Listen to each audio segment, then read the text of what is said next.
प्रणाम। और बहुत दिन बाद हम अपने फेसबुक पे लाइव हुए हैं।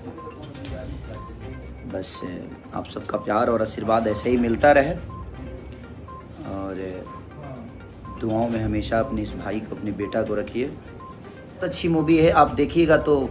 और भोजपुरी का बदलने का काम आप सबके ऊपर है। हम तो सिर्फ एक काम करते हैं, अच्छे आर्टिस्ट की तरह कोशिश करते हैं कि आप सबके बीच में अपनी छवि को रखें और आप सब उसको प्यार आशीर्वाद दें। ये भोजपुरी को बदल सकती है सिनेमा, तो आप सबका प्यार और आशीर्वाद इस भोजपुरी सिनेमा को मिलना चाहिए, ताकि हम ऐसे ही कोशिश करें कि आप सब अपना प्यार आशीर्वाद देते रहिए।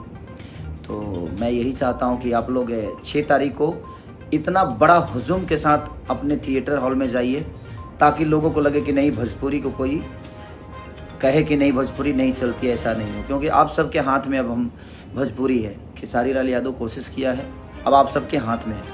तो कल जितने भी हमारे कलकत्ता में रहने वाले, हमारे चाहने वाले प्यारे भाई, हमारे पिता तुल्य, हमारे भाभियाँ, हमारी बहनें जो भी हैं, आप लोग नेताजी इंडोर स्टेडियम आइए, आपका स्वागत है। और दिल से प्रणाम कि अब सारे स्टारों का, हमारे भोजपुरी से लेकर हिंदी तक के बहुत सारे लोग आ रहे हैं आप सबके आशीर्वाद लेने के लिए।